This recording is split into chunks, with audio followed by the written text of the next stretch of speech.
అసలు మహాభారతం కథంతా ఎందుకు నడిచిందో కేవలము గరుడోత్పత్తి ఎందే ఉంటుంది. ఆ వినత, కదురువ, కశ్యప ప్రజాపతి ఆ కథ పునాదిగా చేసుకుని మిగిలిన మహాభారతాన్నంతటినీ నిర్మాణం చేయడం జరిగింది. నిర్మాణం చేయడం జరిగింది అంటే కల్పిత కథగా సృష్టించారని నా ఉద్దేశ్యం కాదు. కానీ జాగ్రత్తగా పరిశీలనం చేసినప్పుడు కశ్యప ప్రజాపతి, వినత, కదురువుల యొక్క కథయే తర్వాతి కాలంలో మహాభారతంగా పరిణమిస్తుంది. అంటే దాని ఉద్దేశ్యం ఏమిటి అంటే ఇందులోని మనిషి దేని వలన పాడవుతాడో, దేని వలన మనిషి ఉన్నతిని పొందుతాడో, మనిషి యొక్క ప్రధానమైన బలహీనత ఏదో, ఏ బలహీనత మనిషిని పాడు చేసేస్తుందో, ఒక చెట్టు యొక్క తొర్రలో ప్రారంభమైనటువంటి అగ్నిహోత్రం చిట్ట చివరకు ఆ చెట్టుని ఎలా కాల్చేస్తుందో, అలా మనకి సంతోషంగా కనిపించేటటువంటి ఏ గుణం చిట్ట చివరికి మనని ఆశ్రయించిన వారిని కూడా నశింపచేస్తుందో అటువంటి విశేషములతో కూడినటువంటి ఆఖ్యానము ఈ గరుడోత్పత్తి. అందుకే దానికి పెద్దలు చాలా ప్రాధాన్యత ఇస్తారు. అటువంటి కథని మనం మహాశివరాత్రి నాడు చెప్పుకోగలగడం కేవలం ఈశ్వరుని యొక్క నిర్హేతుక కృపాకటాక్ష వీక్షణము.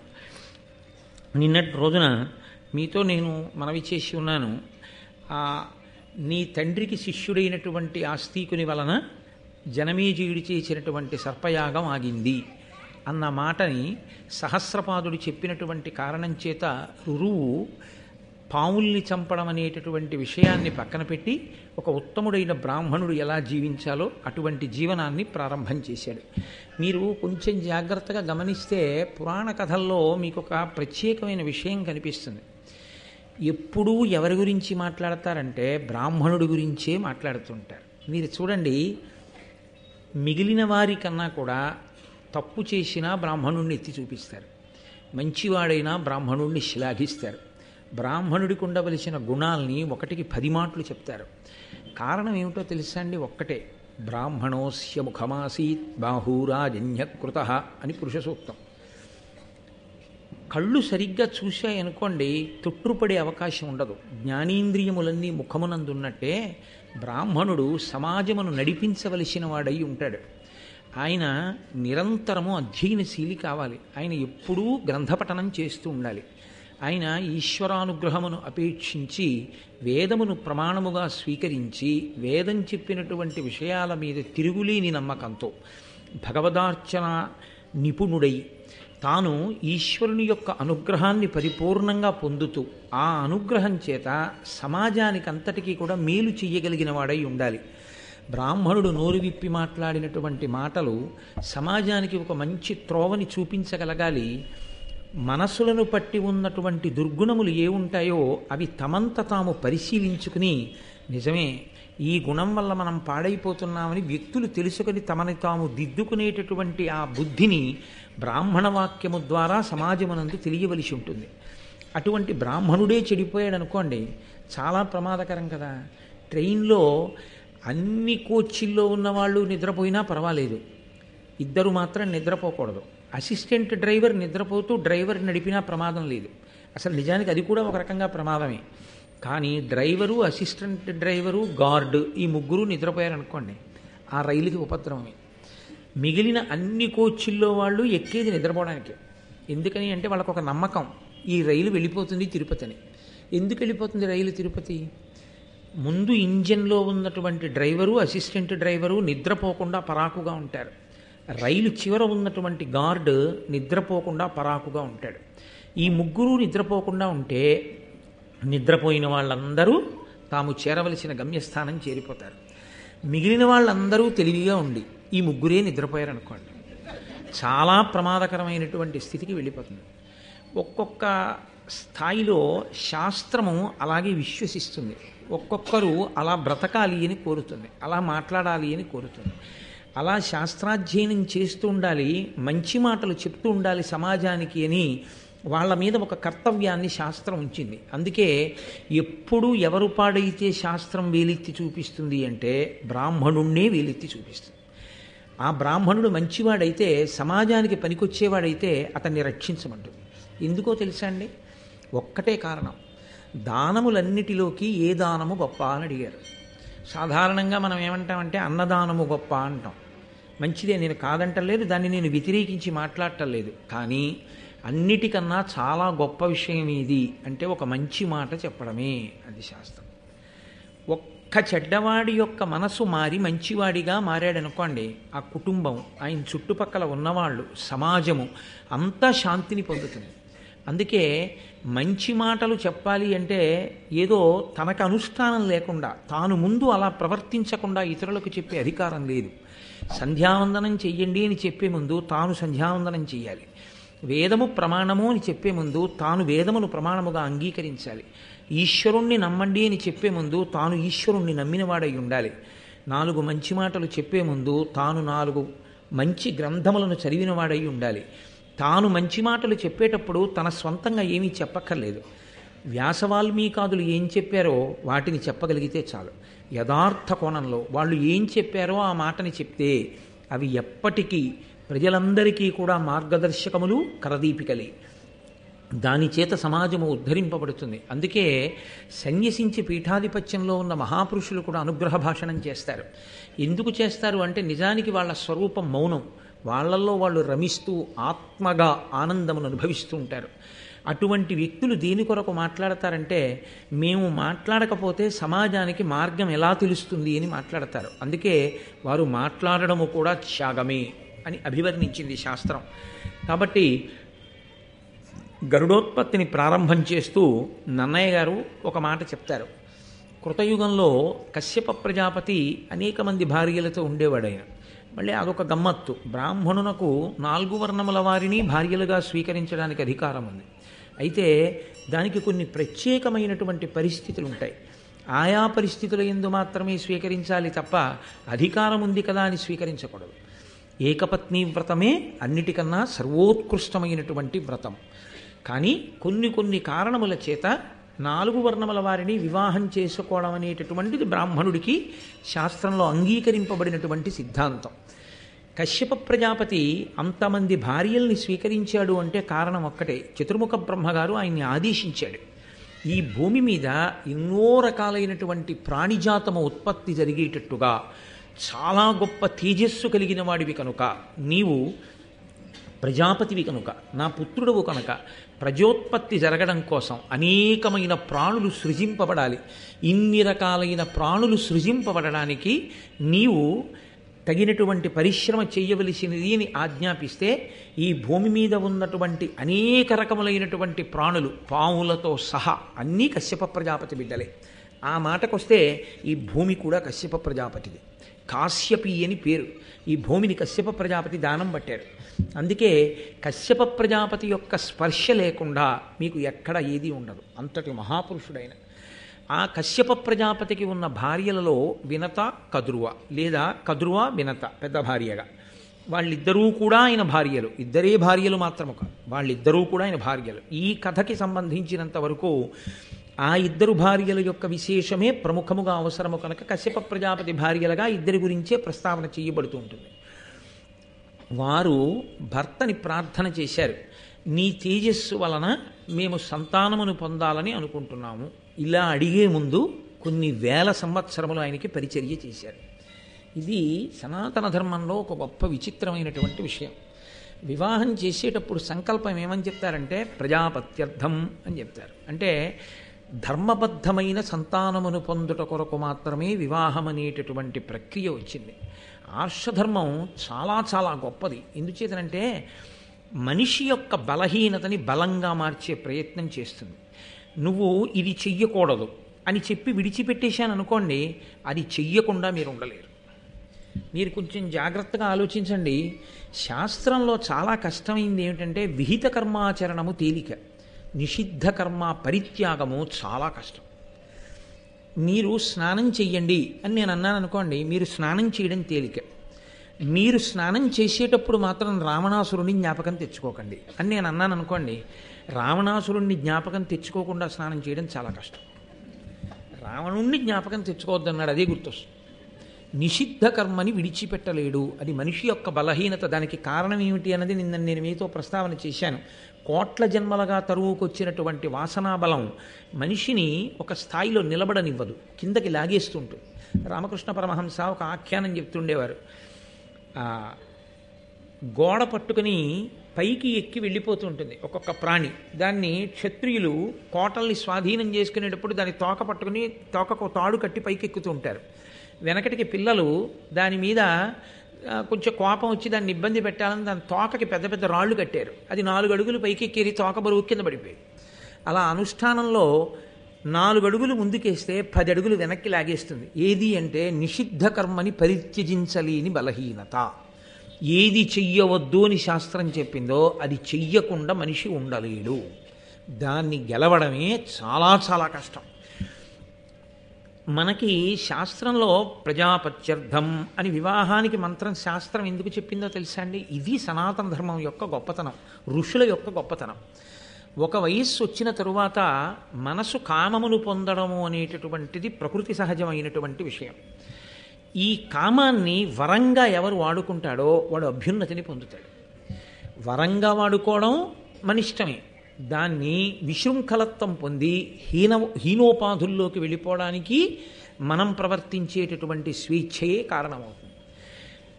ధర్మపత్ని అని కామాన్ని ధర్మంతో ముడేసేస్తారు. ముడివేసి స్త్రీని తీసుకొచ్చి పక్కన కూర్చోబెడతారు. ఇప్పుడు ఆమె యందు అనురక్తుడై ఉంటే ఏమీ దోషం లేదు. ఆయన కామము ఆవిడయందు మాత్రమే ఉంటే అది ధార్మిక కామము.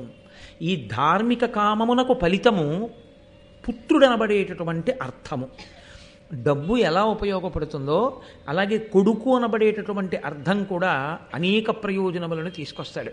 తాను సంధ్యావందనం చెయ్యలేని రోజంటూ వస్తే కొడుకు చేస్తాడు తన బదులు. తనకి ప్రాణోత్క్రమణం అయిపోతుంటే 1,00,000 తేళ్లు కుట్టిన బాధ కలుగుతుంది అంటుంది గరుడ పురాణం. అప్పుడు కొడుకు ఒళ్ళో తలపెట్టుకుని ప్రాణోత్క్రమణం అవుతుంటే చాలా మనసు ప్రశాంతంగా ఉండి ఆ బాధ ఉండదు అంటుంది.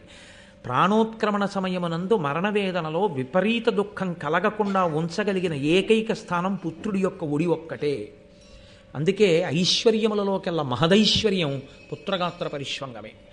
కొడుకుని కౌగిలించుకోగలగడం అంటే, కొడుకుని కౌగిలించుకోవడం అంటే దాని అర్థం ఏమిటి? తండ్రి కొడుకు ఒక్క ఇంట్లో ఉండగలగడం. ఉంటే ప్రతిరోజు కొడుకుని చూడగలడు. ఎప్పుడు ప్రేమ కలిగితే అప్పుడు కొడుకుని ముట్టుకోగలడు.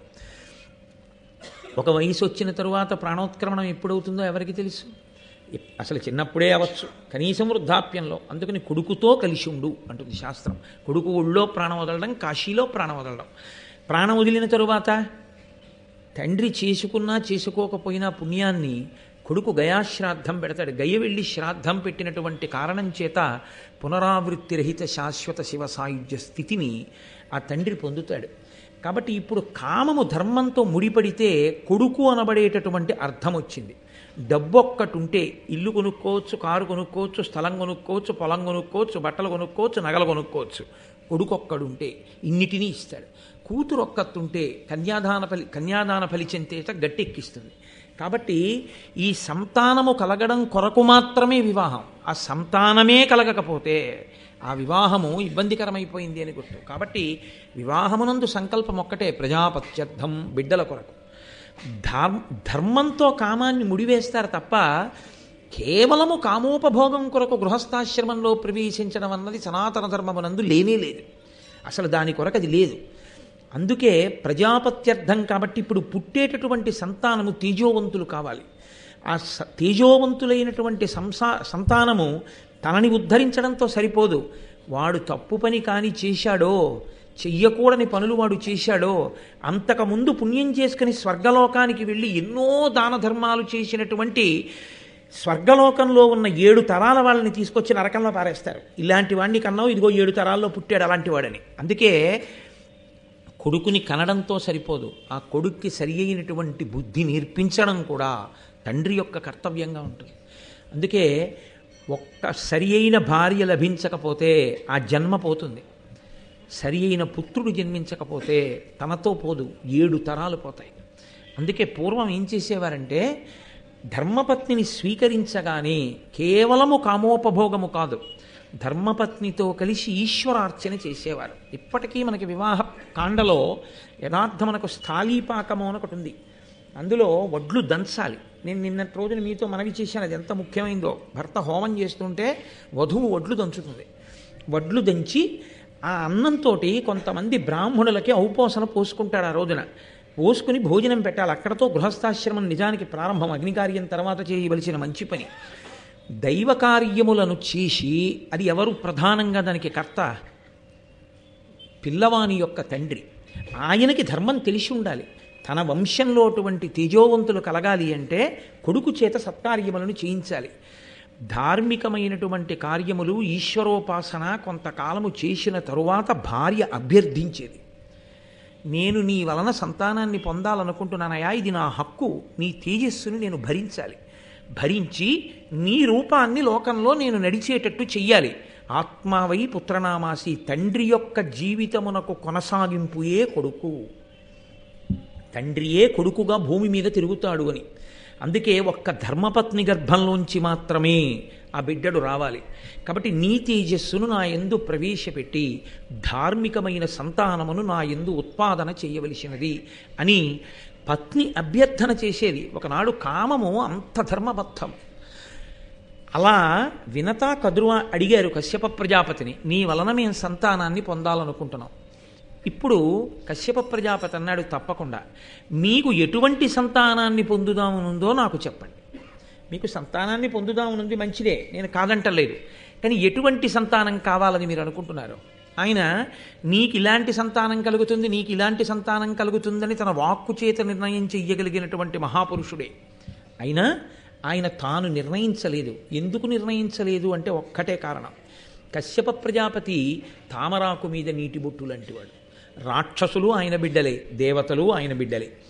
ఆయన మాత్రం ఎప్పుడూ బ్రహ్మజ్ఞానంలో రమిస్తూ ఉంటాడు. ఆయన దేనిని అంటిపెట్టుకునేటటువంటి స్వభావం ఉన్నవాడు కాదు. సంసారము నుండి తరించిన మహాపురుషులే సనాతన ధర్మమునందు ఎక్కువ. ఋషులందరూ సంసారంలో ఉన్నవాళ్ళు గారు. కాబట్టి కశ్యప ప్రజాపతి అటువంటి వాడు కనుక తన పత్నులను అడిగాడు, మీకు ఎటువంటి సంతానం కావాలని మీరు కోరుకుంటున్నారు అంటే, కద్రువ మొట్టమొదట కోరుకుంది, అనలతేజులు దీర్ఘదేహులునైన ఎట్టి తనూజులన్ వినుత సత్వుల కోరె కద్రువ వేవురం కడువేట్కతో వినత కోరె సుపుత్రులన్ భుజవీర్యవంతుల వారికంటను బలాధికులైన వారి కడింది వీరుల నిద్దరం. ఇదొక చమత్కారం. మహానుభావుడు నన్నయ్య భట్టారకుడు ఎంత ఆశ్చర్యకరంగా రచన చేస్తారో. అది ఆయన ఋషి మహానుభావుడు. మొదట కద్రువ కోరుతోంది అగ్నిహోత్రంతో సమానమైనటువంటి తేజస్సు కలిగినటువంటి వాళ్ళు, విశేషమైనటువంటి బలమున్నవాళ్ళు, చాలా పొడుగైనటువంటి దేహములు కలిగినటువంటి వాళ్ళు, చాలా సత్వమున్నటువంటి వాళ్ళు. నాకు అనేక మంది సంతానం కావాలి. ఆయన ఒక చిరునవ్వు నవ్వాడు. ఇలా వినత వంక తిరిగాడు. ఇందులో మనస్థితి అని మళ్ళీ ఒక మాట ఉంటుంది. మనస్థితి అంటే ఎంత అక్క చెల్లెళ్ళైనా తోడికోడాళ్ళు కదండి. అందుకని ఇప్పుడు వీళ్ళిద్దరికీ ఏమిటంటే ఒకరికి పుట్టేటటువంటి బిడ్డల బలం కన్నా బలవంతులు ఉండాలని. కద్రువ ముందు ఏమనుకుందంటే 1000 మంది పిల్లలు, దీర్ఘదేహులు, అంత పొడుగైన శరీరం ఉన్నవాళ్ళు, అంత గొప్ప తేజస్సు ఉన్నవాళ్ళు, అంత బలవంతులు నేను కోరుకున్నాను. ఇప్పుడు ఆవిడ మనసులో ఏదైనా కోపం ఉంటుందా అంటే ఉంది అని చెప్పడం చాలా కష్టం. ఎందుకంటే ఆవిడ కోరి ఊరుకుందంతే. వెంటనే వినత వంక చూశాడు కశ్యప ప్రజాపతి. ఆవిడంది, ఈవిడ ఎంత బలం ఉన్న పిల్లలు కావాలని కోరుకుందో అంతకన్నా బలవంతులైన పిల్లలు. ఇప్పుడు ఏమవుతుంది కద్రువకి? అమ్మ బాబోయ్, దీని మనసులో ఇంతుందన్నమాట అన్న భావన వస్తుందా రాదా? ఈమె ఎంత బలవంతులైన బిడ్డలు కావాలని కోరుకుందో అంతకన్నా బలవంతులైనటువంటి బిడ్డలు సుపుత్రులన్. ఇది చాలా గొప్ప మాట వేసింది. ఒక తండ్రి సంతోషించవలసినటువంటి మాట అక్కడ వేసింది. ఇది వినత యొక్క అదృష్టం. ఆ మాట ఆవిడ నోటి వెంట రావడమే అదృష్టం. సుపుత్రులన్, సుపుత్రులైతే తల్లి కీర్తి కన్నా తండ్రిని బాగా ఉన్నతమైనటువంటి స్థానంలో నిలబెడతాడు. తల్లి సరే, తల్లిని ఆనందపరుస్తాడు, కానీ ఆ కొడుకు వలన ముందు పేరు పొందేటటువంటి వాడు ఎవరంటే తండ్రి. కాబట్టి సుపుత్రులైనటువంటి వారు నాకు కావాలి. అపారమైనటువంటి బలపరాక్రమములు కలిగిన వారు, కద్రువుకి పుట్టబోయేటటువంటి సంతానము కన్నా బలము కలిగినటువంటి వారు 2 పుత్రులు నాకు కావాలి. ఆమె అనేక మంది అని అడిగింది, ఈవిడ 2 అంది. 2 పుత్రులు కావాలి. కశ్యప ప్రజాపతి అన్నారు, తథాస్తు, అలాగే జన్మించెదరుగాక. ఇప్పుడు ఆయన ఏం చెయ్యాలి? వాళ్ళు కోరుకున్న బిడ్డలు ఎలాంటి వాళ్ళు కావాలనుకున్నారో అలాంటి బిడ్డలే పుట్టాలంటే దైవానుగ్రహాన్ని సంపాదించాలి. అందుకని ఆయన పుత్రకామేష్ఠి చేశాడు. ఇక్కడ మీరు ఒక శాస్త్ర రహస్యాన్ని కొంచెం జాగ్రత్తగా పట్టుకోవాల్సి ఉంటుంది. తేజోవంతమైన సంతానము కలగడానికి కారణము ఒక్కటే. వంశంలో ఎక్కడో మహాపురుషులు ఉంటారు, ఎక్కడో మహాపురుషులు అపారమైనటువంటి భగవద్భక్తి తత్పరులు, చాలా ప్రసన్నమైనటువంటి హృదయంతో దాన ధర్మాదులు చేసినటువంటి వారి యొక్క పుణ్య విశేషాన్ని బిడ్డలు అనుభవిస్తారు. నేను మీకు పరమ యథార్థం చెప్తున్నాను ఇవాళ. ఒకడికి కలిసొచ్చి కోట్లు వచ్చాయంటే అది వాడి గొప్ప కాదు. మీరు బాగా గుర్తుపెట్టుకోండి. ఇప్పుడు వాళ్ళ వంశంలో అంతకుముందు అందరూ కోట్లున్న వాళ్ళు కారు, పరమ పేదవారు ఉంటారు. కానీ ఎప్పుడో అప్పుడు ఆ వంశంలో తండ్రో తాతో ఎవరో ఒళ్ళంతా చెమట పట్టేటట్టుగా కష్టపడి సంపాదించుకున్న 4 రూకలలో విశాల హృదయంతో పరమ ప్రేమతో ఎక్కడో అతిథికో భగవంతుడికో భగవద్భక్తుడికో తెలిసో తెలియకో ఏదో దానం చేశాడు. ఆయన చేసిన దానం ఉందే అది కోట్ల కోట్ల రెట్లై కూర్చుంటుంది. ఆ కూర్చున్న పుణ్యం ఉందే దాన్ని బిడ్డలు అనుభవిస్తారు. అనుభవించి ఈయనకి సంపద వస్తుంది. ఇప్పుడు దీని కొనసాగింపు ఎక్కడుంటుందో తెలుసా అండి? వీళ్ళు చేసే దాన ధర్మాల మీద, వీళ్ళ భక్తి తత్పరత మీద ఉంటుంది. దీన్ని కేవలం దాచుకోవడమే వచ్చింది అనుకోండి. అలా కాకుండా దాన ధర్మాలు చెయ్యడం, అందులో ఒడిపిరిగి దానం, దానము ధర్మము గురువు గారిని సంప్రదించి చేయవలసి ఉంటుంది. తప్పకుండా అలా కాకుండా మీ సొంతంగా చేశారనుకోండి, అపాత్రదానం జరిగితే దాని వలన ఎంతమందికి ప్రమాదాలు వచ్చాయో దానికి బాధ్యులు మీరై కూర్చుంటారు. ఎందుచేతనంటే చెయ్యకూడని దానం చేసేసారనుకోండి, దాని వలన అపాత్రుడు ఒకడు బలపడిపోయాడు అనుకోండి, అపాత్రుడు బలపడి సమాజానికి ప్రమాదం తెచ్చాడు అనుకోండి, దానికి కారణం మీరే అవుతారు. అందుకే విద్యార్థులకి ఉపకార వేతనాన్ని తమంత తాముగా చెల్లించి వృద్ధిలోకి రావాలి, విద్యార్థులని డబ్బు కట్టి స్కాలర్షిప్లు ఇచ్చేవాళ్ళు కూడా అలా డబ్బిచ్చే ముందు విద్యార్థులందరినీ కూర్చోపెట్టి పెద్దల్ని తీసుకొచ్చి వాళ్ళకి 4 మంచి మాటలు చెప్పించి ఇప్పిస్తే ఆ తర్వాత వాడు పాడైతే ఈయన మీదకి రాదా పాపం. లేకపోతే ఈ డబ్బుతో చదువుకుని వాడు కూలిపోయే బ్రిడ్జీలు కట్టేవాడు, మందులు కల్తీ రకం తయారు చేసేవాడు, లోకాన్ని పాడు చేసేవాడు తయారైతే అటువంటి విద్య గరపినటువంటి పాపం ఈయన ఖాతాలో కూడా పడిపోతుంది. ఈయన 4 మంచి మాటలు చెప్పించి సహృదయంతో ఇచ్చేసాడు అనుకోండి, ఈయన మీదకి రాదు. అందుకే దానము ధర్మము ఈ రెండిటి యందు గురువుని సంప్రదించండి అని చెప్తారు. కాబట్టి చేసేటటువంటి పని యందు చాలా జాగ్రత్తగా చెయ్యడము, మెళకువతో చెయ్యడము అనేటటువంటిది చాలా చాలా అవసరమై ఉంటుంది. నేను మీతో మనవి చేశాను, ఎక్కడో పెద్దలు చేసినటువంటి పుణ్య విశేషం చేత తేజోవంతుడైనటువంటి వాడు ఎక్కడో పరమ విద్యావంతుడు, గొప్ప ఐశ్వర్యవంతుడు, ఎవ్వరికీ కలిసిన వ్యాపారం ఈయనకి ఎలా కలిసి వచ్చిందండి? పక్కవాడు పాడైపోయాడా వ్యాపారం చేసి, ఈయన కోట్లు సంపాదించాడా? ఎలా కుదిరింది? ఇది ఈయన ప్రతిభ కాదు, ఈయన ముందున్న వాళ్ళు ఎక్కడో చేసినటువంటి పుణ్యం కాపాడింది. అందుకే బిడ్డలు బ్రతకడానికి, బిడ్డలు విద్యావంతులవడానికి, బిడ్డలు సంస్కారవంతులవడానికి, కీర్తివంతులవడానికి కూడా కారణం పెద్దలు చేసినటువంటి పుణ్యమై ఉంటుంది. కాబట్టి వాళ్ళు అడిగిన బిడ్డలను ఇవ్వడానికి ఈశ్వరుణ్ణి సేవించాడు, పుత్రకామేష్టి చేశాడు. అసలు నిజానికి మంచి బిడ్డలు కావాలి అనుకున్న వాళ్ళందరూ చెయ్యవలసింది కూడా ఈశ్వరారాధనమే. అందుకే మీరు నన్ను మన్నించగలిగితే నేను మీతో ఒక మాట మనవి చేస్తాను. హనీమూన్ అనేటటువంటి మాట సనాతన సంప్రదాయమునందు, సనాతన ధర్మమునందు లేదు. ఆ హేయమైనటువంటి విషయాలన్నీ ఎక్కడి నుంచి మనం దిగుమతి చేసుకున్నామంటే పాశ్చాత్య సంస్కృతిలోంచి తెచ్చుకున్నాం.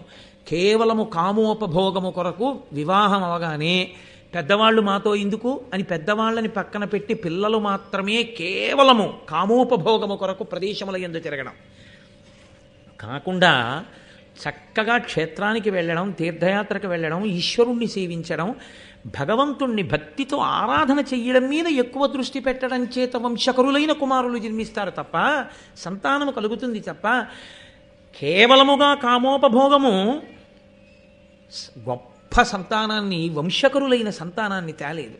పుట్టలోని చెదలు పుట్టవా గిట్టవా, కోట్లున్న వాళ్ళు కోట్ల మంది ఉన్నారు.